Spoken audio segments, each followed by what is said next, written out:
जय हिंद साथियों। वर्तमान में हम लोग मौजूद है गोरखपुर जनपद के कोल्हुआ टाड़ा गांव में, जो बड़हलगंज के नज़दीक है। और हम मौजूद हैं यहाँ पे प्रधान जी हमारे सुभाष तिवारी जी। और आप वर्तमान में गए थे कुंभ नहाने, मौनी अमावस्या पर्व के अवसर पर कुंभ स्नान करने गए थे। और वहाँ पर जब आप लोग नहा रहे थे उसी समय भगदड़ हुई और इनके परिजन भी कुछ वहाँ लापता हो गए हैं। तो डायरेक्ट बात करते हैं आपसे, क्या हुआ था कुंभ में? हम लोग बड़े ही श्रद्धा भाव से गए मौनी अमावस्या और महाकुंभ में नहाने के लिए। हमारे साथ मेरे पिताजी भी थे, जिनकी उम्र 90 बरस के लगभग है, लेकिन हौसला उनका बड़ा इन सब के प्रति तेज रहता है। चढ़ बढ़ के वो धर्म कर्म करने का प्रयास करते हैं। उसी कड़ी में हम लोग जब पहुंचे 28 तारीख की 12 बजे रात के बाद संगम पहुंचे। संगम में वहां गए तो वहां की व्यवस्थाएं कुछ ठीक नहीं थी। पुलिस प्रशासन वहां न तो जनता का सहयोग कर रहा था, न रात में वहां मौके पे ही था। जनता इतनी ज्यादा हो गई कि वहां भगदड़ की स्थिति मच गई और उस भगदड़ में बहुत लोग मर गए। बहुत लोग क्या, हजारों हजारों की संख्या में लोग मरे हैं, जिसका शब्दों में बयां करना संभव नहीं है। हम लोग भगदड़ के मौके पर क्या आप वहां उपस्थित थे? हाँ, मौके पर उपस्थित थे हम। उस वक्त आप कहाँ होंगे उस समय? हम जहाँ यह भगदड़ हुई उससे कुछ दूरी पे निकल गए थे, आगे निकल गए थे। नहीं तो शायद हम भी उसमें उस भगदड़ के भी चपेट में आ गए होते। तो आपके परिजन कब लापता हुए? जब हम वहां से चले और जब हमें वहां संगम मेला परिसर की स्थिति में आभास हुआ यहाँ कुछ होने वाला है। वहां की जो व्यवस्थाएं थी वो व्यवस्थाएं जनता के अनुकूल नहीं थी और भीड़ इतनी ज्यादा बढ़ती जा रही थी कि लग रहा था कि कुछ यहाँ होगा, अनहोनी होगी, अशुभ होगा।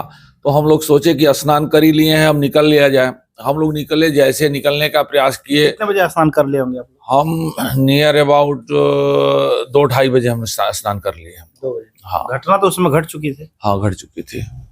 तो हम दूसरे जगह जाके स्नान किए ना, मेला क्षेत्र बड़ा है। उसके बाद ये हुआ कि निकल लिया जाए। हम लोग जैसे वहां से चले, रास्ते में फिर भगदड़ मच गए। दोबारा भगदड़ मच गई। हाँ, जिसको कहीं संज्ञान ही नहीं लिया, कहीं वो चर्चा में ही नहीं है। फिर वहां से किसी तरह हम लोग निकले और निकल के संगम मेला क्षेत्र से बाहर जो ओल्ड जीटी रोड है, शास्त्री ब्रिज से 50 मीटर पहले और झूसी कोतवाली से 70 मीटर दूर, पश्चिम साइड, शास्त्री ब्रिज के साइड में, वहां पे फिर जाम लग गया।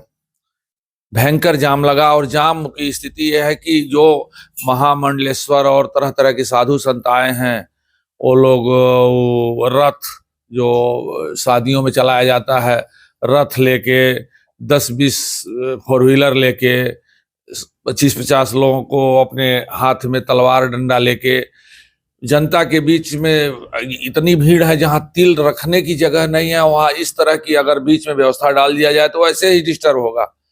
और उसी कड़ी में वहां भी फिर प्रशासन ने चारों तरफ से रोक दिया, किसी को कहीं जाने नहीं दिया। आदमी एक दूसरे के ऊपर गिरता गया और उसी में मेरे पिताजी, मेरी पत्नी, मेरी भाभी, सब लोग गिर गए, मैं भी गिर गया। और कैसे हम और हमारी भाभी तो बचे, हम लोग किसी तरह से चोटें वगैरह लग गई, जनता ने बहुत कचल दिया जो है। लेकिन पिताजी उसमें हमारे गायब हो गए और हमने झूसी कोतवाली में और भी जो भी सिस्टम है वहाँ प्रयास किया कंप्लेन करने का। कल 2 बजे रात तक कोतवाली में बैठा रहा, लेकिन कोई रिस्पांस नहीं, अब तक कोई सूचना नहीं है। और थक हार के मैं आज घर आ गया हूँ, लेकिन कल फिर पुनः जाऊंगा इलाहाबाद, क्योंकि जिसके बुजुर्ग पिता का कुछ अता पता नहीं है, उस परिवार पे क्या गुजरेगी। और बहुत ही वहाँ भयावह मंजर था। अभी आप प्रशासन से क्या अपील करना चाहेंगे? प्रशासन से अपील यही करना चाहेंगे कि इस तरह की का कोई पुनरावृत्ति न हो। और जो भी वहाँ है, अभी मेला का रूप वैसे ही चल रहा है। तो वहां पर कितने लोग वापस आए घर? हम वापस आए हैं घर 3 लोग। 3 लोग। हाँ, आपके परिवार के 3 लोग आए? हाँ, पिताजी नहीं आए कितने हैं, लोग नहीं आए हैं? पिताजी नहीं आए हैं। बस एक लोग आए वापस आए हाँ, हैं। हमारे घर के और तो मेरे सहयोगी थे जो बिछड़ गए हैं, लेकिन उनका पता है, वो लोग हैं, उनको टच में हैं, कांटेक्ट में मतलब हैं, वो आ रहे हैं रास्ते वो में? लोग आ रहे हैं, लेकिन पिताजी का जो है कोई अभी मतलब कांटेक्ट नहीं। नहीं, ना कांटेक्ट है ना पता है, उनके मोबाइल भी नहीं रखते हैं, बुजुर्ग व्यक्ति हैं। और चूंकि प्रशासन अब तक 24 घंटे के नियर अबाउट हो गया, लेकिन अभी तक किसी चीज को बताने की स्थिति में नहीं है कि वो चुटैल है, कि उनके साथ किसी तरह का।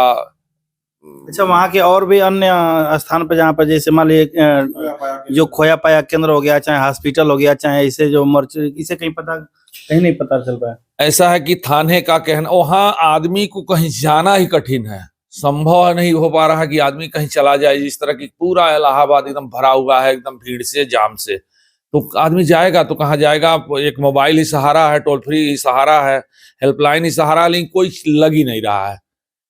अच्छा, टोल फ्री नंबर कहीं कुछ लग नहीं रहा है? नहीं लग रहा है। और सीएम साहब को वहां भी हम प्रयास किए, आज थक हार के प्रधानमंत्री महोदय को रिटन कंप्लेंट किया हूं, अब देखिए उसका क्या होता है। लेकिन जितनी जो जो चीजें हैं चर्चा में, पटल पर कुछ है नहीं, और बहुत भयावह चैनल के स्थिति है। माध्यम से एक बार अपने पिताजी का नाम और हमारे कदकाठी बता दीजिए। पिताजी का नाम श्री मोती तिवारी है, बाबा का नाम श्री स्वर्गीय जोगी तिवारी है। कद काठी उनकी नियर अबाउट 5 फुट 5 इंची के नियर अबाउट उनकी लंबाई है, हरा बदन है, पक्के कलर के हैं, धोती कुर्ता और सदरी जैकेट जो है पहने हुए हैं, इनर पहने हुए हैं। बस यही 90 साल उम्र है। उनका हौसला बहुत ही मतलब जो है ऊंचा है इस मामले में, पूजा पाठ और धार्मिक कर्मों में। नहीं, कौन 90 साल का व्यक्ति जाएगा वहाँ जो है क्या ना स्नान करने? लेकिन वो नहीं माने, परिवार का विरोध करके गए। हम लोग कहे कि नहीं अब आप मत जाइए, लेकिन वो कहे नहीं नहीं मैं जाऊंगा। जैसा कि आप लोग देख सकते हैं, आपने जो बताया, आपके संज्ञान में, आपके नज़र में, इस चैनल के माध्यम से जो लोग भी इस वीडियो को देखें और ये फोटो को देखें, अगर ऐसे व्यक्ति आपको मिलते हैं, दिखाई देते हैं, तो चैनल पे दिए गए नंबर पर कांटेक्ट कर सूचित करें, ताकि किसी पीड़ित परिवार का सहयोग किया जा सके। अगली वीडियो में मिलते हैं कहीं और से, किसी और के साथ। तब तक ले जय हिंद, जय भारत।